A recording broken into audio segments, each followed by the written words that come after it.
Dr. Talvex looked at the data on his screen and shook his forearms in disgust. The insect-like alien had spent 3 days studying the reports about Earth, and everything he saw made him more annoyed. These humans were weak. Their planet was too warm, too wet, and had too much of that dangerous gas called oxygen. How could any smart life form live in such a place? "Commander Kexnara," he said into his communication device, "I have finished looking at the human world. They are not a threat to us at all." The reply came quickly. Commander Kexnara's voice was sharp and cold, like all members of the Vextar Empire. "Tell me what you found, scientist. These humans are soft mammals. They have no natural armor, no claws, no poison. They cannot even breathe underwater like the Morden people. Their world is a simple garden planet with nice weather and plenty of food. They should be easy to defeat."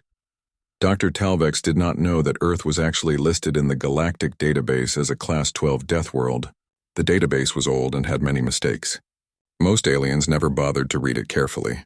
They just looked at the pretty blue and green colors of Earth from space and thought it looked peaceful. Commander Kexnara was already planning her attack. The Vextar Empire needed new worlds to control. Earth had good water, useful metals, and land that could grow food. The humans living there were just animals that needed to be removed. She had done this many times before with other weak species. "How many soldiers will I need?" she asked. "Maybe 10,000 ships. But honestly, Commander, you could probably take their world with just a few hundred. They have small weapons and their technology is very basic. Some of their people still fight with metal swords and bullets. It will be like taking food from baby insects." Commander Kexnara felt pleased. An easy victory would look good on her record. The Empire's leaders would be happy with her. Maybe she would get a promotion and control over more worlds. Far away on Earth, Captain Li Jiwan was having a normal day at the Seoul Defense Center. She was drinking coffee and reading reports about military exercises when her computer started making loud warning sounds. The screen showed red letters that made her heart race. "Unknown objects detected in outer space." Li Jiwan was a small woman, but she had been a soldier for 15 years. She had fought in 3 wars and never ran from danger. She quickly called her boss, Admiral Park Dong-yun. "Sir, we have a big problem. Our deep space cameras are showing a lot of ships coming toward Earth. They are not from any country No." Admiral Park Dong-yun was a calm man who had seen many strange things in his 40 years as a soldier. But when he looked at the pictures Li Ji-won sent him, his hands started to shake. There were thousands of ships. They were all different shapes and sizes, but they were definitely not human ships. "Call President Lee Bo-young right now," he told Li Ji-won, "and get Dr. Kim Yeji on the phone. We need to know what these things are." Dr. Kim Yeji was eating lunch when her phone rang. She was the world's best expert on the possibility of life on other planets. For 20 years, she had been waiting for this moment. When she heard about the alien ships, she dropped her food and ran to her laboratory. "I need to see all the data you have," she told Admiral Park Dong-yun when she arrived at the military base. "And I need to listen to any radio signals they might be sending." For 6 hours, Dr. Kim Yeji worked without stopping. She found that the aliens were indeed sending radio messages to each other. Their language was strange, but her computers could start to understand some of it. What she learned made her feel sick with worry. "Admiral," she said with a shaking voice, "these aliens are not coming to say hello. They want to take our planet, and they want to kill all of us." The radio messages talked about humans like they were annoying animals. The aliens called them soft prey and waste of space. They were planning to kill every person on Earth and then use the planet for themselves. Admiral Park Dong-yun felt anger growing in his chest. He had fought many enemies, but they had all been human. They all understood that war had rules. These aliens were talking about killing everyone on Earth like it was a simple job. "Get me every military leader in the world on a video call," he ordered. Now, while the humans were learning about the threat coming toward them, the alien fleet was getting closer to Earth. Commander Kexnara stood on the bridge of her biggest warship and felt proud of herself. In just a few days, she would own a new planet. "Send a small ship to the planet," she ordered. "I want them to land in one of the human cities and tell the animals to give up. Let them know that they can either die quickly or die slowly. I do not care which they choose." Sub-Commander Nexval was excited to get this job. He was young for a Vextar and wanted to prove that he was brave and smart. He took a small ship with 20 soldiers and flew toward Earth. The ship landed in the middle of Seoul, right in front of the government building. Millions of humans watched on television as the strange craft opened and the aliens walked out. Sub-Commander Nexaval was 7 feet tall and looked like a giant mantis. His green armor shined in the sunlight. His soldiers carried weapons that looked like they could cut through metal. The humans watching felt afraid, but they also felt curious. Colonel Choi Minho was ordered to meet with the aliens. He was a big man with scars on his face from many fights. He had been a soldier since he was 18 years old, and he was not afraid of anything. When he saw the aliens, he thought they looked strong but also thin and fragile. "I am Sub-Commander Nexval of the Great Vextar Empire," the alien said through a translation device. "Your species will surrender your planet to us immediately. If you agree, we will kill you quickly. If you do not agree, we will make you suffer before you die." Colonel Choi Minho listened to these words and felt something cold grow in his stomach. This alien was talking about killing every person on Earth like it was normal, like humans were not important at all. "And what if we say no?" Choi Minho asked. "Then you will learn why the galaxy fears the Vextar Empire," Nexval replied. He grabbed a human reporter who was standing nearby and lifted her off the ground with one arm. "I will show you how weak you are." This was Sub-Commander Nexval's first mistake. He thought humans were as fragile as every other species he had met. He did not know that humans were different. Colonel Choi Minho moved faster than the alien expected. His hand closed around Nexval's thin wrist and squeezed. The sound of breaking bones was very loud in the quiet street. Nexval's scream was even louder. The alien's armor was supposed to be stronger than steel, but Choi Minho's grip was stronger than the armor. Nexval dropped the reporter and fell to his knees, holding his broken arm. "Let me show you something about humans," Choi Minho said quietly. "We do not like bullies." The other alien soldiers raised their weapons, but they were too slow. Human soldiers who had been hiding nearby came out with their guns ready. The aliens found themselves surrounded by creatures that moved faster and hit harder than should have been possible. Sub-Commander Nexval looked up at Colonel Choi Minho and felt something he had never felt before. Fear. Real fear. This human had broken his arm like it was a small stick. That should not have been possible. "Tell your commander," Choi Minho said, "that if she wants Earth, she will have to fight for it." Up in space, Commander Kexnar received Nexval's emergency message. She could hear the panic in his voice as he talked about impossibly strong humans and weapons that hurt worse than they should. Humans cannot be that strong, she told herself. Nexval must be exaggerating because he is embarrassed. But deep in her mind, a small voice whispered that maybe Dr. Talvex had made a mistake. Maybe these humans were not as weak as they looked. Commander Kexanara decided to start her attack early. She would show these humans what real power looked like. She ordered her ships to begin bombing Earth's biggest cities. The war between humans and aliens had begun, but neither side understood yet what kind of war this would be. The alien bombs fell from the sky like deadly rain. Commander Kexnara watched from her ship as bright explosions lit up Earth's cities. She expected to see humans running in panic, begging for mercy, dying in large numbers. Instead, something strange happened. The humans fought back. Commander Yoon Hana was in Tokyo when the first bombs hit. She was a small woman who looked like she worked in an office, not like a soldier. But when the alien attack began, she became something the aliens had never seen before. "All units, this is Commander Yoon," she said into her radio as buildings fell around her. "The aliens think they can scare us with pretty lights in the sky. Let us show them how wrong they are."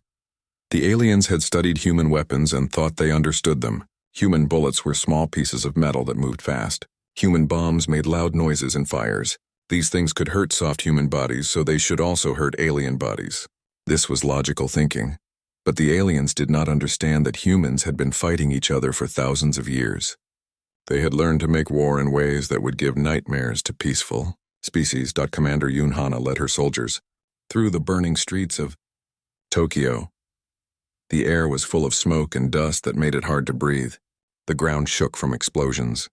Pieces of broken buildings fell from above. These conditions would have killed most alien species in minutes. The humans kept fighting. "Sir," reported Science Officer Velkara to her commander on the alien ship, "the humans are still moving around in the bombed areas. This should not be possible. The air down there has too much dust and poison gas. The temperature is too hot from all the fires." Her commander, Captain Zulkar, looked at the data with confusion. His species, the Morden, lived underwater on peaceful worlds. They needed clean air and cool temperatures to survive. The idea of fighting in a burning city was like asking them to fight inside an active volcano. Maybe their equipment is protecting them, he suggested. But Velkara had been watching the humans through her cameras.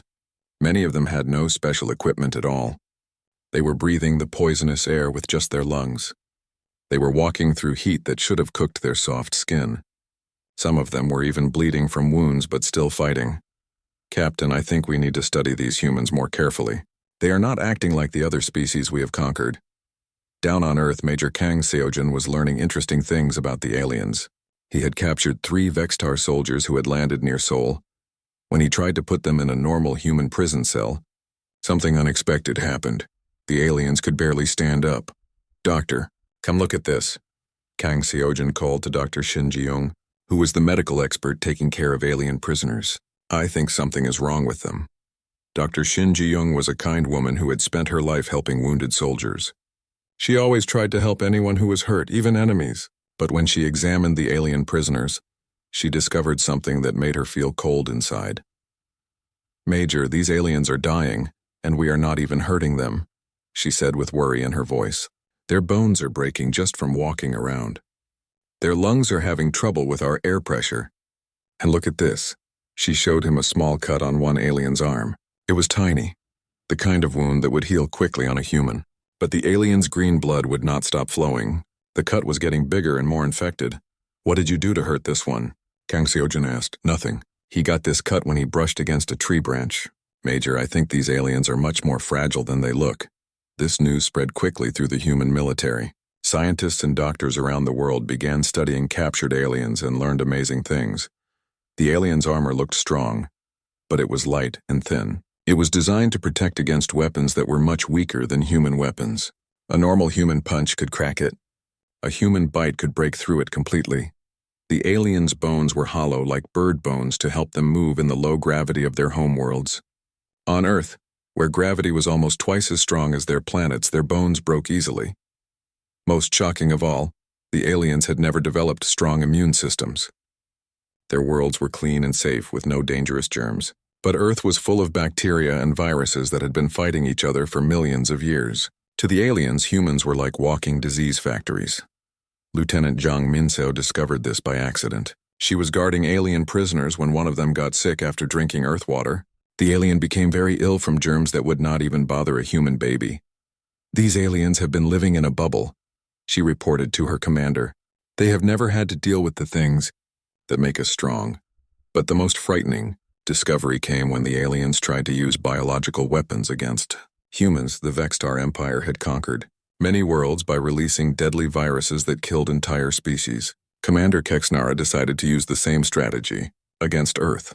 She ordered her ships to spray alien diseases over human cities. Dr. Bae Soo-young was working in a research laboratory in Seoul when the alien biological attack began. She was an expert in fighting diseases, and she immediately began studying the alien viruses to find a way to protect people. What she found amazed her. The key, alien viruses cannot even survive in human bodies, she told Admiral Park Dong-hyun over the phone. Our immune systems are destroying them faster than they can multiply. And sir, I think I can do something even better with these viruses. Dr. Bae Soo-young was not just a healer. She was also very smart and very angry about the aliens trying to kill everyone on Earth. She began working on a project that would turn the aliens' own weapons against them. Meanwhile, in space, Captain Oh Joo-hyun was planning something that the aliens thought was impossible. She wanted to attack alien ships with human soldiers. The aliens knew that space was deadly to most life forms. There was no air to breathe, no pressure, and deadly radiation from stars. Most species could only survive in space for a few seconds before dying. But humans were different. Captain Oh Joo-hyun had trained her Special Forces soldiers to fight in spacesuits that were much simpler than what other species needed. Humans could survive in low pressure better than aliens. Humans could hold their breath longer. Humans could handle radiation that would kill other species quickly. Listen up, people, she told her soldiers as they prepared for the first human attack on an alien spaceship. These aliens think space is their safe place. Let us go up there and show them they are wrong. The attack happened during Earth's night. 50 human soldiers in simple spacesuits flew up to a Vextar warship in small, quiet vehicles. The aliens did not see them coming because they did not believe such an attack was possible.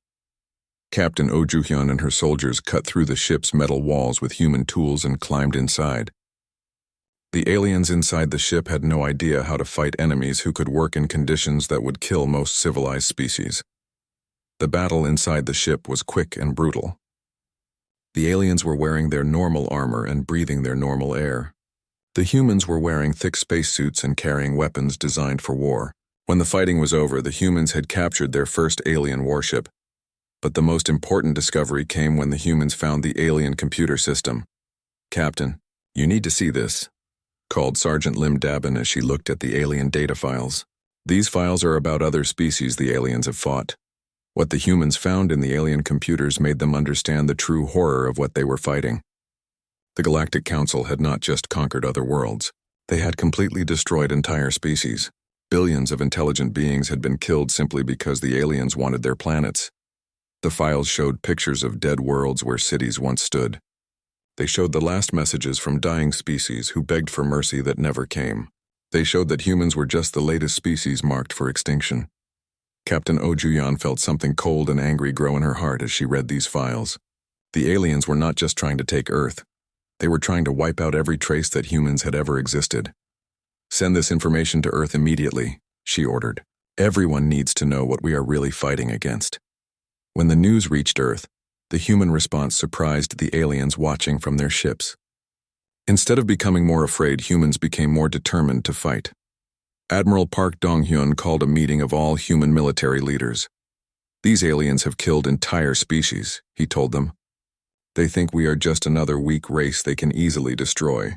They have never fought a species like us before. Let us show them what happens when they threaten Earth." The aliens had expected humans to surrender when they saw how powerful the Galactic Council was. Instead, humans began fighting harder. They began using tactics that would have been considered impossible by any civilized species. Commander Yoon Hana led human soldiers through burning cities where the air was poison and the ground was radioactive. Major Kang Seojin used Earth's own weather as weapons, fighting battles in storms that would kill alien soldiers instantly. Dr. Shin Ji-young discovered that human blood contained bacteria that were deadly to alien species. Up in space, Science Officer Velkara continued to watch and record human behavior. 6 months had passed since the aliens first attacked Earth, and nothing was going as Commander Keksanara had planned. She stood on the bridge of her command ship, looking at reports that made no sense to her. How could these soft mammals be winning against the great Vexstar Empire? "Give me the casualty numbers again," she ordered her assistant. "Commander, we have lost 40% of our ground forces and 20% of our ships. The humans have lost maybe 10% of their soldiers." Commander Keksanara wanted to scream. This was impossible. Her species had conquered hundreds of worlds. They had the best weapons, the best armor, the best tactics. How could primitives with metal bullets be defeating them? The answer was walking through the ruins of what used to be New York City.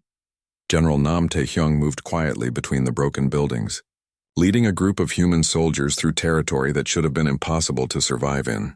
The air was full of poisonous chemicals from destroyed factories. The ground was covered with sharp metal and broken glass. Radiation from damaged power plants made the area glow with deadly energy. The humans were not just surviving in this nightmare landscape. They were using it as their base of operations. "Team 2, move through the chemical plant ruins," Nam Tae-hyung whispered into his radio. "Team 3, use the radiation zone as cover. The aliens cannot follow us there." This was something the aliens could not understand.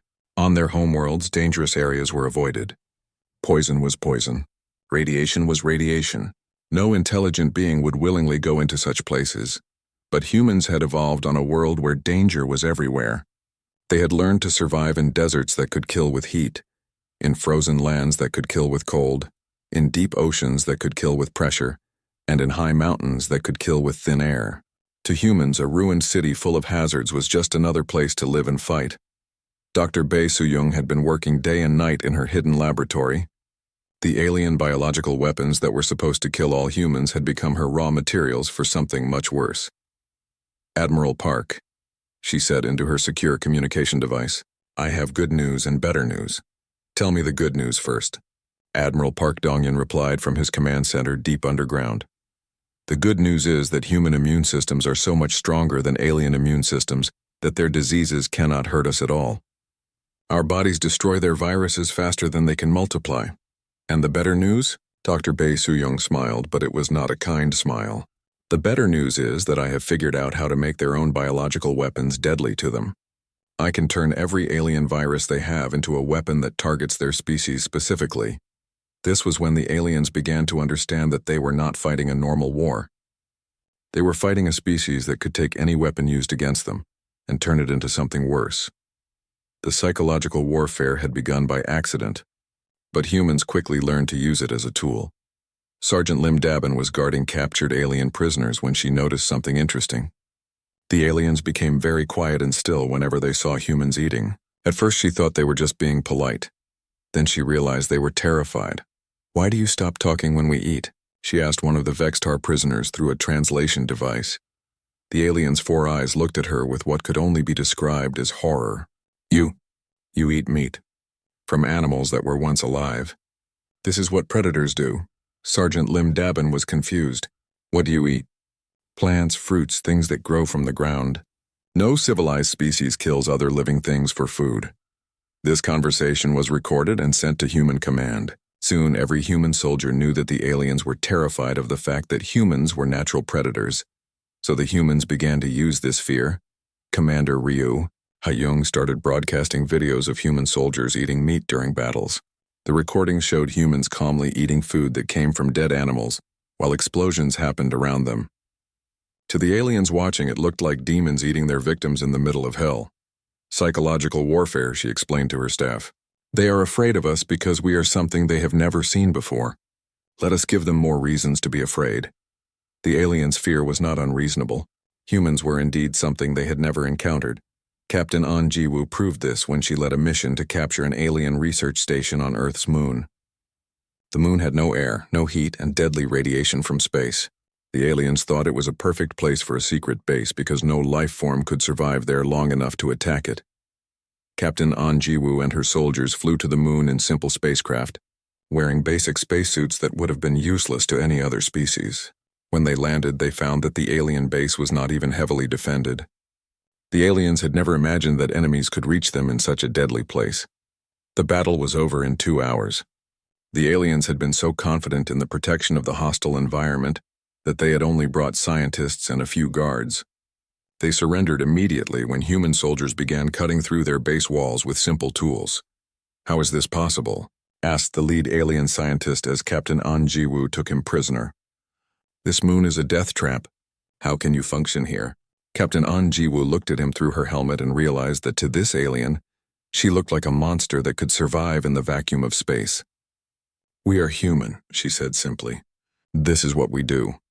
The news that humans could fight effectively in airless space spread through the alien fleet like a disease. Species that had evolved on safe worlds with thick atmospheres could not imagine surviving in hard vacuum for more than a few seconds.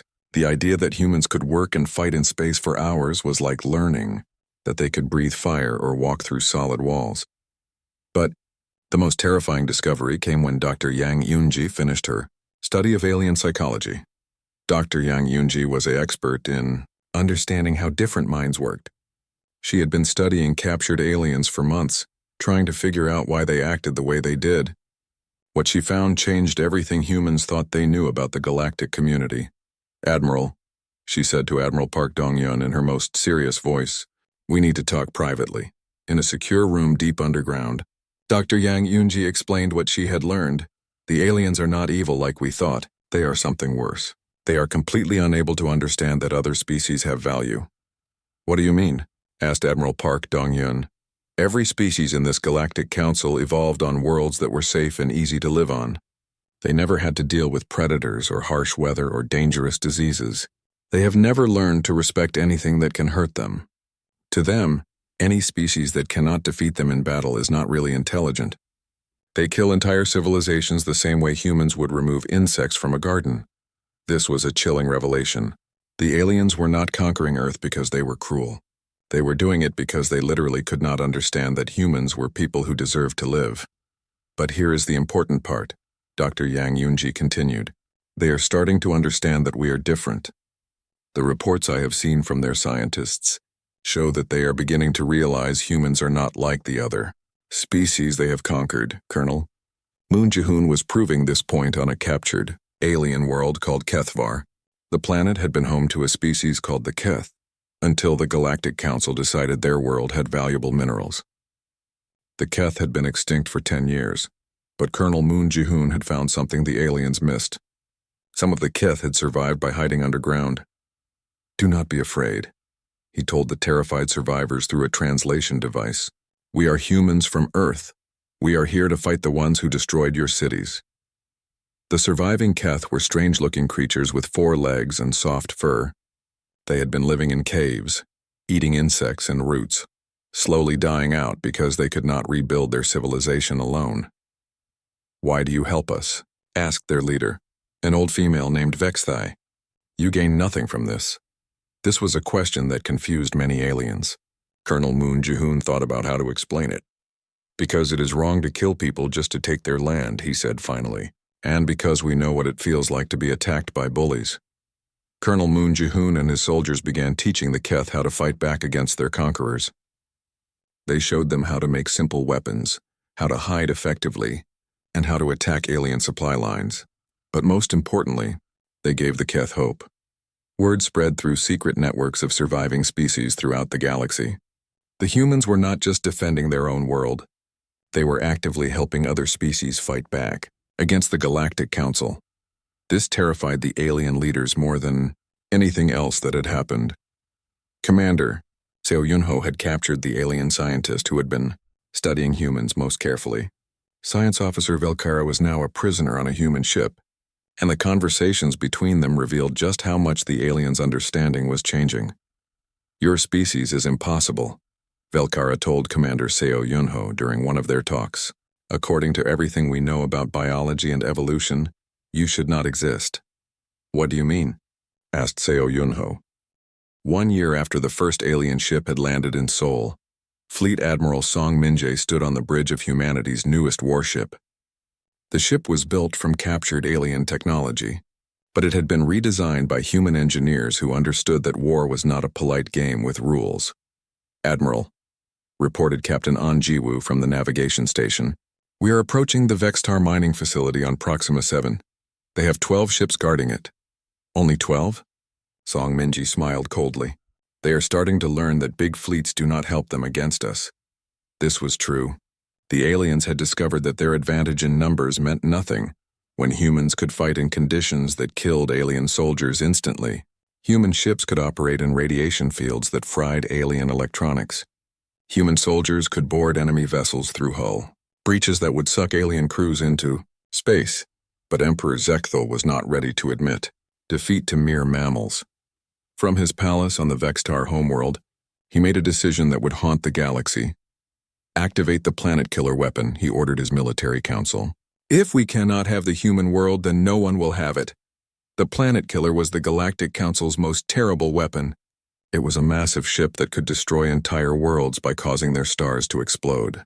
It had been used 3 times before to eliminate species that resisted too strongly.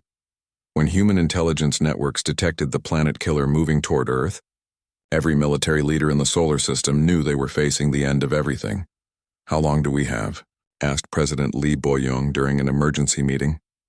36 hours before it reaches firing position," replied Admiral Park Dong-hyun.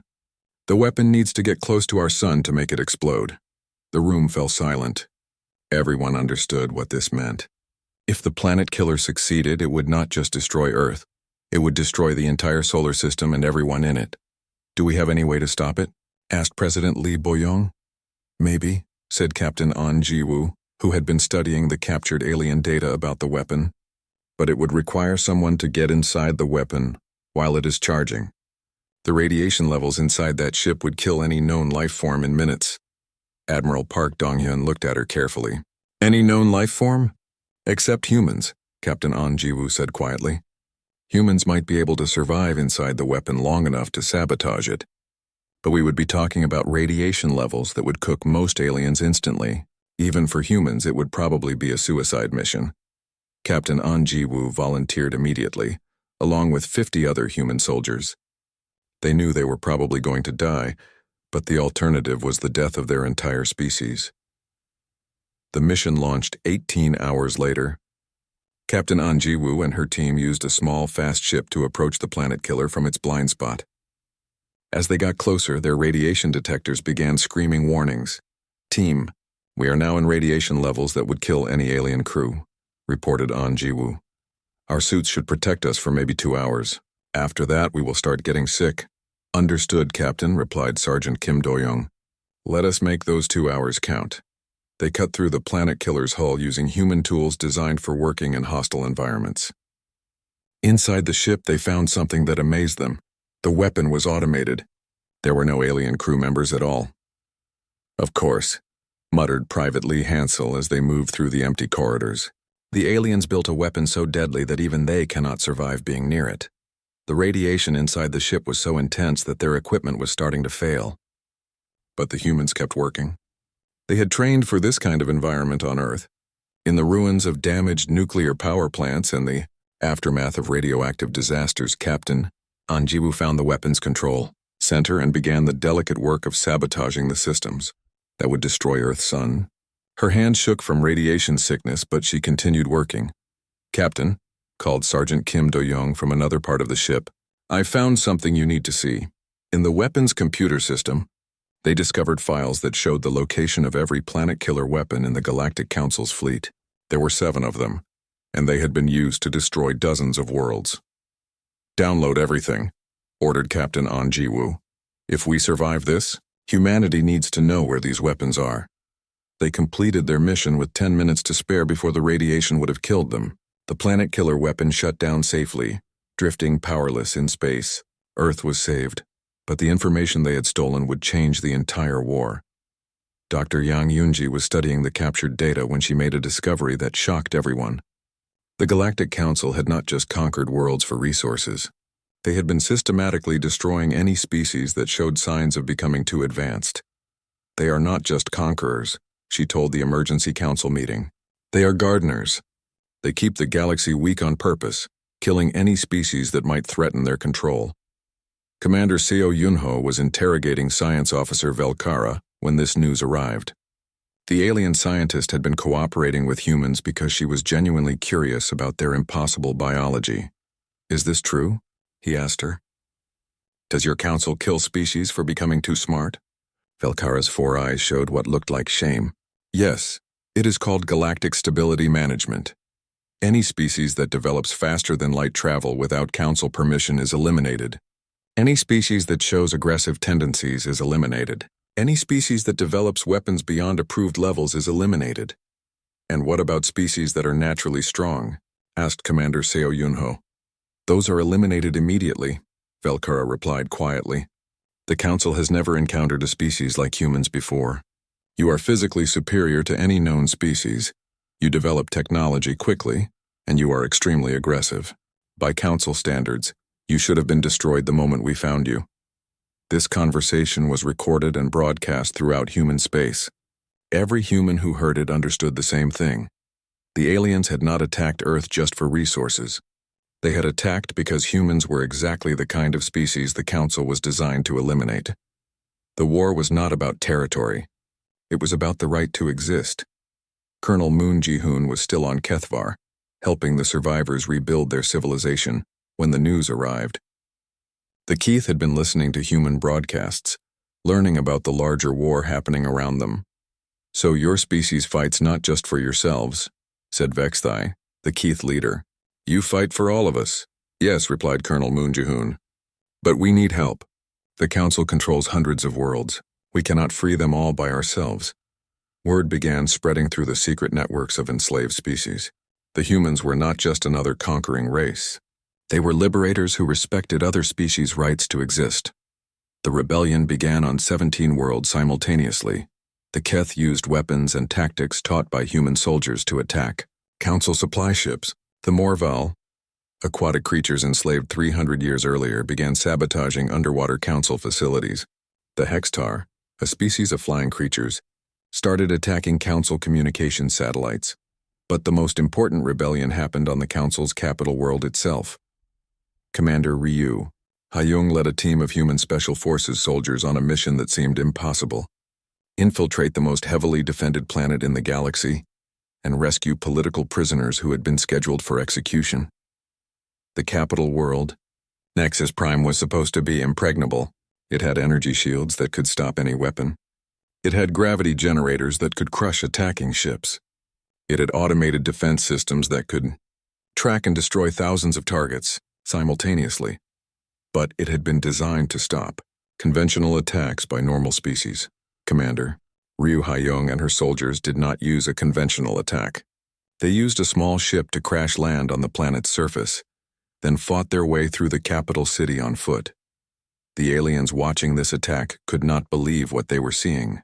Human soldiers were moving through energy fields that should have killed them. They were surviving explosions that should have reduced them to dust. They were fighting effectively in the high gravity that was supposed to make movement impossible for any invading species. "How are they still alive?" asked General Kulvar as he watched the humans fight their way toward the prison complex. His aide, a young officer named Pextal, had been studying human capabilities for months. "Sir, I do not think they are fully alive by our standards. Their biology allows them to function when they should be dead." This was not entirely wrong.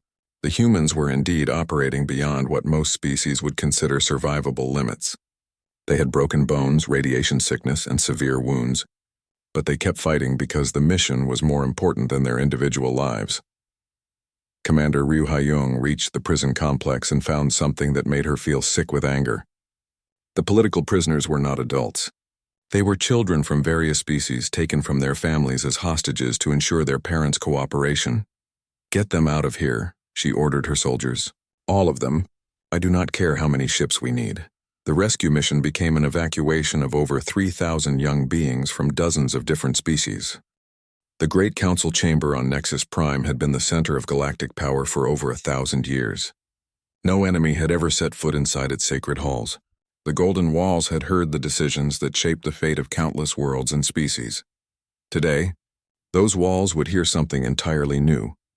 Ambassador Han Garam walked through the massive doors, her footsteps echoing in the silence.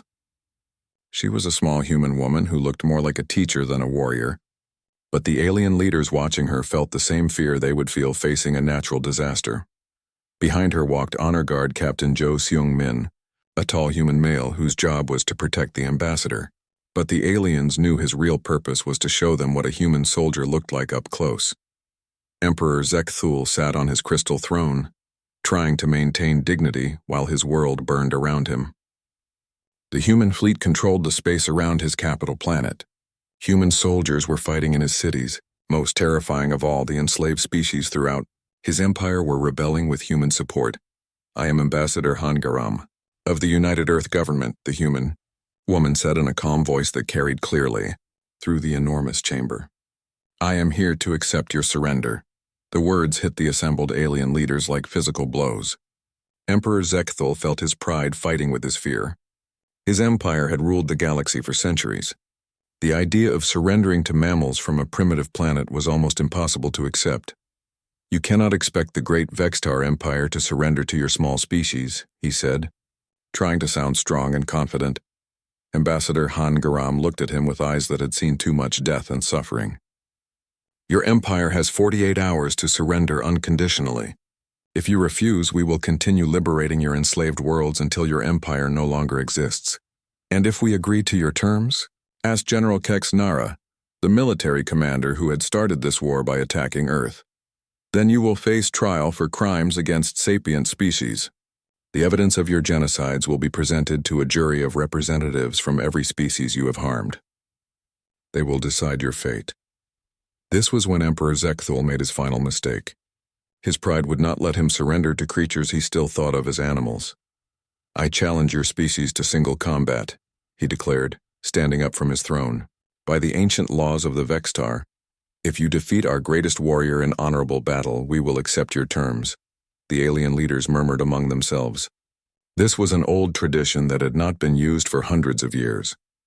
Emperor Zekthul was gambling that even the strongest human could not defeat a Vextar warrior in single combat. Ambassador Han Garam considered this offer for a moment. Then she looked at Captain Jo Seung-min. Captain, would you like to represent humanity in single combat? Captain Joe Sungman was a professional soldier who had fought aliens for over a year. He was tired, scarred, and ready for this war to end. It would be my honor, Ambassador. The combat arena was prepared quickly. The greatest Vextar warrior, a massive creature named Kexthul, who was the Emperor's own son, entered the ring wearing ceremonial armor and carrying traditional weapons. Marine Corporal Wu Jinsel walked into the arena wearing simple human military clothing and carrying no weapons at all. This surprised the aliens. Corporal Wu Jinsel was not Captain Joe Sungmin. She was a small human female who looked like she could not hurt anyone. Emperor Zekthul felt confident that his son would win easily. I thought your captain was going to fight, said Emperor Zekthul. Corporal, Wu represents humanity just as well as any. Captain, replied Ambassador Han Garam, and she volunteered for this honor. The fight began with Prince Kexthul making a traditional challenge roar that was designed to frighten enemies. Corporal Wu Jinsel listened politely and then began stretching her muscles like she was preparing for morning exercise. Prince Kexthul attacked with his ceremonial blade, a weapon that could cut through most known materials. Corporal Wu Jinsel stepped aside so quickly that the alien prince stumbled past her. In human culture, she said conversationally, we have a saying about bringing a knife to a gunfight. The alien prince swung his weapon again, putting all his strength behind the blow. Corporal Wu Jinsel caught his armored wrist in her bare hand and squeezed gently. The sound of breaking chitin filled the arena. Prince Kexthul screamed and dropped his weapon. His wrist, which was protected by armor stronger than steel, had been crushed like an eggshell. The thing about human strength, Corporal Wu Jinsel explained as the alien prince fell to his knees, is that we have been holding back during this entire war. We did not want to hurt you more than necessary. She looked around the arena at the alien leaders who were watching in horror. But if you really want to know what humans are capable of, we can stop holding back. Emperor Zekthul stared at his son, who was crying from pain and fear. This was his greatest warrior, trained from birth to fight, wearing the best armor their technology could make. And a small human female had defeated him without even trying hard. We surrender, he whispered. I am sorry, Your Majesty, said Ambassador Han Garam. I did not hear you.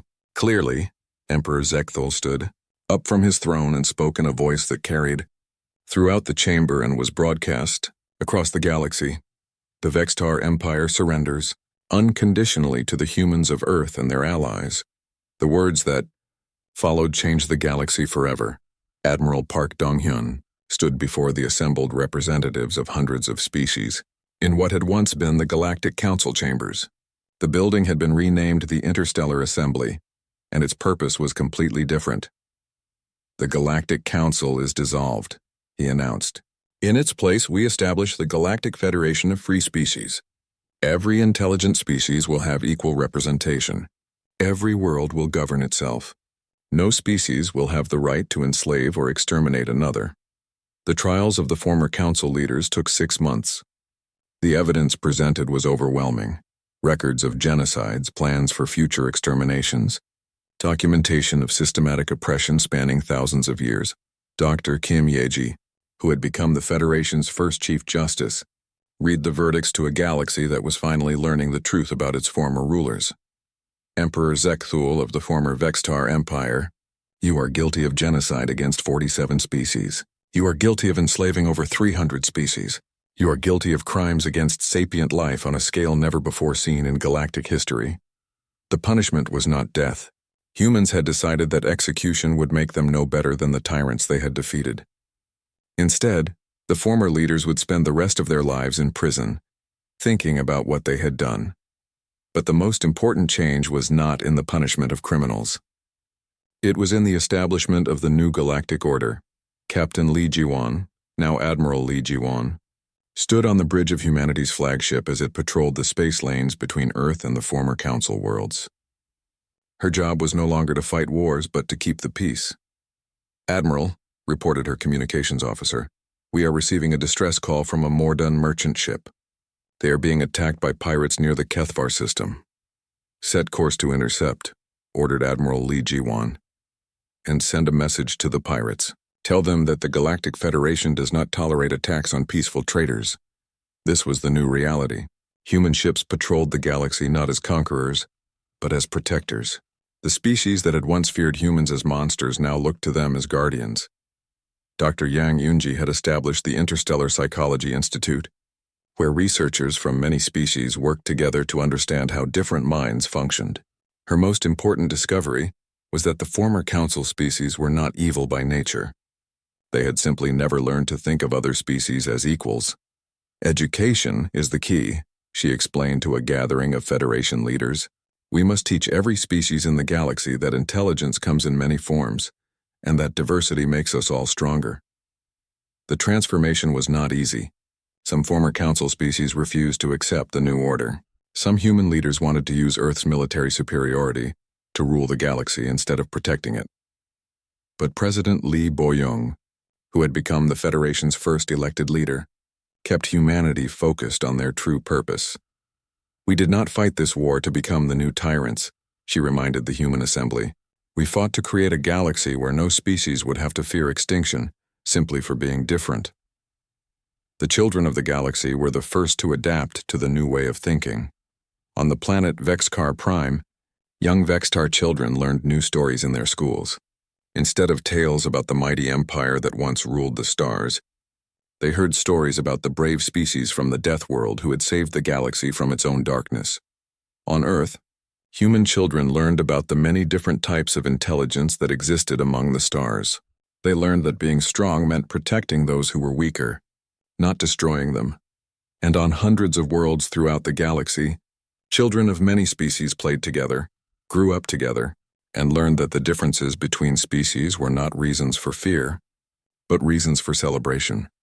10 years after the end of the Galactic Council War, Ambassador Han Garam stood in the observation deck of the Federation space station that orbited Earth.